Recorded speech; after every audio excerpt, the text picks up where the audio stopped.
Assalamualaikum warahmatullahi wabarakatuh. Selamat malam semua teman-teman. Baik, di sini kami akan mempresentasikan hasil dari kelompok 3 dari mata kuliah manajemen mutu, yang dimana kita mengambil judul mengapa mutu itu penting dalam teknik perkapalan dalam studi kasus tenggelamnya Ferry Muklisah di Teluk Balikpapan, Penajam Pasir Utara. Baik, di sini kita ada beberapa kelompok. Yang pertama itu ada Fikri Agil Faturrahman, yang kedua ada Emerson M. Mawapasa, dan yang ketiga itu saya sendiri Mukti Ardansyah, dan yang keempat ialah Adam Wahyu Ilahi. Oke, saya akan menjelaskan mengapa mutu penting dalam teknik perkapalan. Mutu dalam teknik perkapalan sangat penting karena tidak hanya menjamin keselamatan jiwa penumpang dan awak kapal, tetapi juga memastikan bahwa kapal dirancang, dibangun, dan dioperasikan sesuai standar internasional sehingga layak beroperasi di laut. Mutu yang baik mampu meningkatkan efisiensi penggunaan bahan bakar, memperpanjang umur pakai kapal, serta mengurangi biaya perawatan.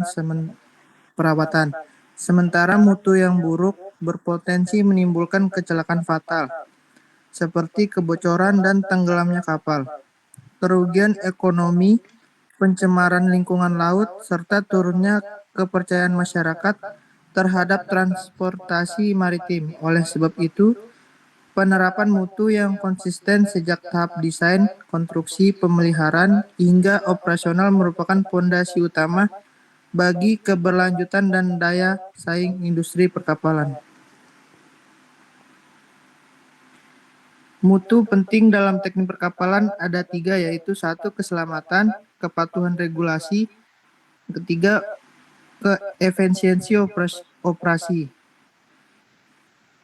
Next. Selanjutnya ada mutu dalam teknik perkapalan adalah fondasi utama yang menjamin keselamatan jiwa penumpang dan awak kapal. Kelayakan kapal untuk beroperasi di laut dengan standar internasional, efisiensi penggunaan bahan bakar dan kinerja mesin, ketahanan struktur, serta umur pakai kapal yang lebih panjang, keberfungsian sistem keselamatan dan navigasi, pencegahan pencemaran lingkungan laut melalui pengendalian limbah dan emisi, serta keberlanjutan industri maritim yang berdaya saing di tingkat nasional maupun global. Kapal wajib memenuhi standar nasional dan internasional seperti IMO, SOLAS, MARPOL, serta klasifikasi badan seperti BKI, ABS, atau LIOT Register. Mutu menjamin kapal dapat lolos sertifikasi dan diizinkan beroperasi di perairan internasional. Mutu tinggi menghasilkan desain yang hidrodinamis, sistem mesin yang efisiensi, dan struktur yang lebih kuat. Hal ini membuat kapal lebih hemat bahan bakar, membutuhkan biaya perawatan lebih rendah, dan memiliki umur operasional lebih panjang. Next. Adapun latar belakang dari kasus Ferry Muklisah yaitu Indonesia, negara kepulauan dengan lebih dari 17.000 pulau. Transportasi laut menjadi tulang punggung mobilitas manusia, barang, dan logistik. Kapal penyeberangan feri berperan vital dalam koneksivitas antar wilayah, termasuk di Teluk Balikpapan yang menghubungkan dengan Penajam Pasir Utara. Tingginya kebutuhan transportasi laut menuntut standar mutu tinggi dalam desain, pembangunan, perawatan, dan pengoperasian kapal. Konteks kasus Ferry Muklisah yaitu Ferry Muklisah beroperasi sebagai kapal penyeberangan penting di Teluk Balikpapan. Kapal ini tenggelam akibat kebocoran lambung yang tidak terkendali. Insiden ini menunjukkan lemahnya aspek mutu, konstruksi, pemeliharaan, serta sistem keselamatan. Next. Saya akan melanjutkan tentang penyebab kecelakaan dari kasus KMP Muklisah dengan rute Balikpapan, Penajam Pasir Utara. Berdasarkan hasil investigasi Komite Nasional Keselamatan Transportasi atau disingkat dengan KNKT, ditemukan beberapa kegagalan mutu, yaitu yang pertama, kelebihan muatan atau overloading pada kapal mengangkut beban jauh melebihi kapasitas yang diizinkan. Yang kedua, penempatan muatan yang salah seperti truk-truk besar dengan muatan berat tidak ditempatkan secara simetris. Salah satu contohnya yaitu truk tronton ditempatkan di sisi kanan kapal tanpa penyeimbang di sisi kiri, menyebabkan pusat gravitasi kapal bergeser. Yang ketiga, kegagalan mutu pengawasan, kurangnya kontrol petugas di pelabuhan tidak melakukan pengawas yang ketat terhadap proses pemuatan dan jumlah muatan. Kapal yang jelas-jelas kelebihan muatan diizinkan untuk berlayar. Yang keempat atau yang terakhir, kegagalan mutu desain atau stabilitas kapal miring tajam yang menunjukkan bahwa kapal memiliki stabilitas yang sangat rendah akibat kelebihan muatan dan penempatan yang salah, sehingga tidak mampu mentolerir gangguan kecil sekalipun. Next. Kemudian ada analisis faktor mutu. Yang pertama, desain dan konstruksi. Kemungkinan kelemahan pada lambung, perawatan struktur. Yang kedua, pemeliharaan. Minimnya inspeksi rutin dan perbaikan kebocoran. Yang ketiga, sistem keselamatan. Atau ketiga, alat keselamatan tidak memadai atau tidak berfungsi dengan secara baik dengan optimal. Yang keempat, prosedur operasional. Potensi overload atau kelebihan muatan dan standar operasional yang kurang diterapkan secara baik. Next.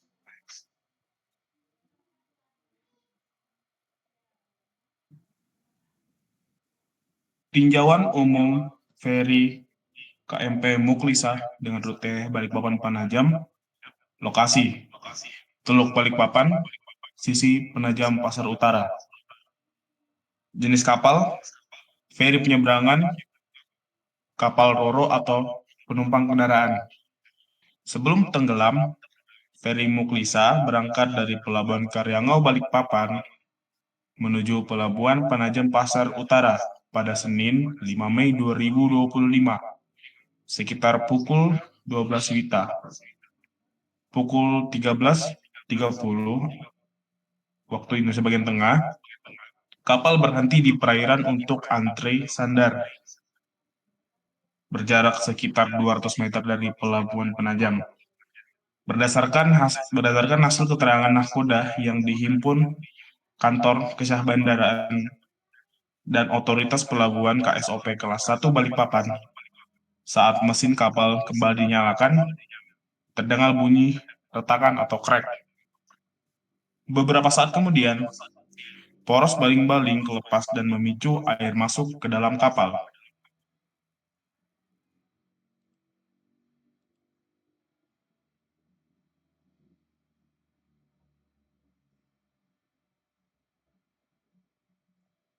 Kemudian kita lanjut ke kronologi insiden feri Muklisah.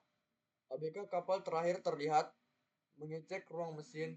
Kapolres Penajam Pasir Utara AKBP Andreas Alex Dinantara menjelaskan bahwa kerusakan teknis di bagian propeller diduga menjadi penyebab utama masuknya air ke dalam kapal.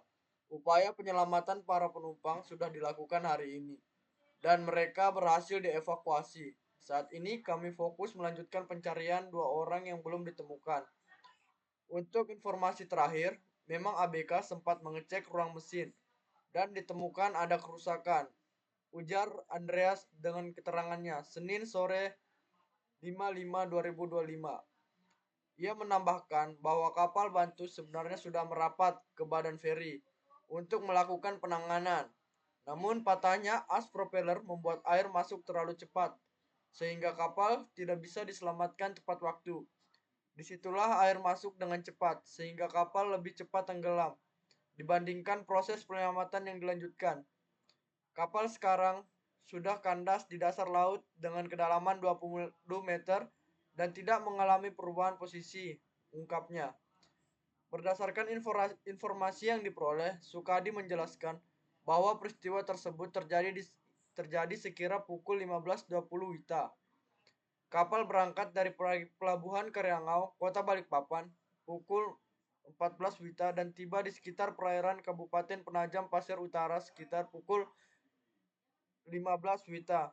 Saat proses sandar, tidak ada pergerakan pada mesin kiri. Setelah dilakukan pengecekan oleh anak buah kapal, ternyata as propeller kapal patah. Dan kru kapal segera meminta bantuan kepada PT Ferry 3 Anugrah yang mengandaskan kapal agar tidak tenggelam. Tetapi upaya tersebut tidak berhasil dan kapal Ferry Muklisah akhirnya karam di lokasi. Hingga ini sejumlah penumpang sudah dievakuasi.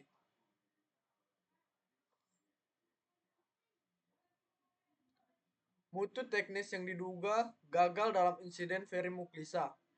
Beberapa faktor kerusakan poros propeller, as baling-baling, as propeller kapal patah menyebabkan mesin utama mati total. Kegagalan komponen ini memungkinkan laut masuk ke buritan kapal dan memicu tenggelamnya kapal. Kebocoran lambung. Usai poros propeller putus, air masuk ke dalam kapal secara cepat akibat kebocoran di badan kapal. Upaya darurat seperti perbaikan bawah air dilakukan oleh penyelam, namun tidak dilaporkan atau mendapat izin resmi dari otoritas. Prosedur pemeliharaan dan dokumentasi. Kapal memang telah menjalani pemeliharaan besar dan dinyatakan layak laut pada Januari 2025. Namun, perbaikan mendesak seperti penyelaman untuk tambal kebocoran dilakukan tanpa pelaporan kepada kantor Syah Bandar KSOP yang melanggar prosedur, pengawasan dan sistem keselamatan. Insiden ini memunculkan sorotan serius terhadap lemahnya pengawasan teknis dan keselamatan transportasi laut oleh pihak berwenang. DPRD Kaltim menyebut kejadian ini sebagai alarm keras bahwa sistem keselamatan masih rapuh dan membutuhkan evaluasi menyeluruh.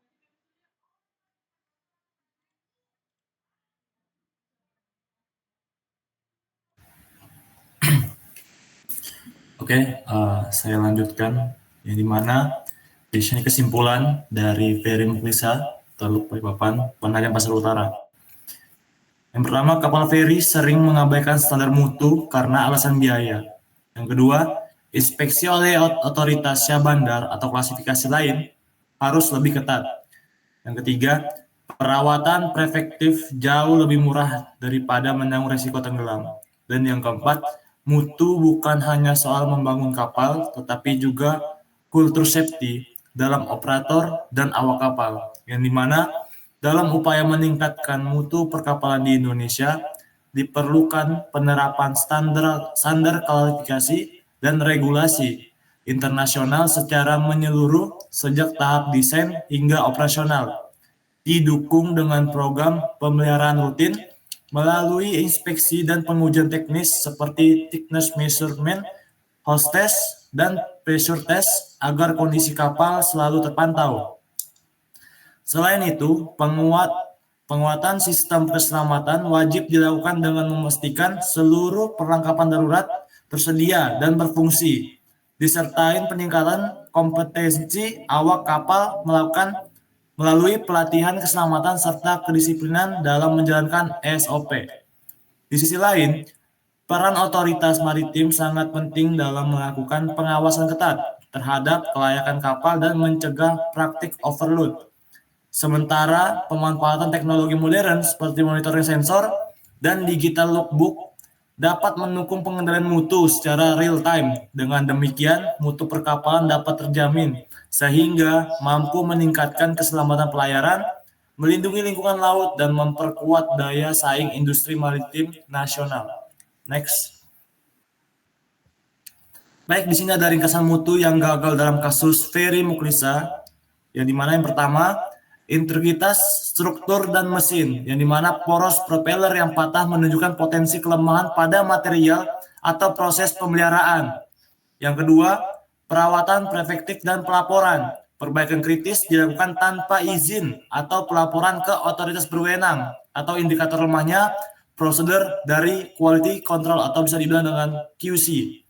Yang ketiga, pengawasan kelembagaan, yang dimana kurangnya pelaporan dan kerjasama menunjukkan bahwa sistem audit dan kontrol mutu belum efektif.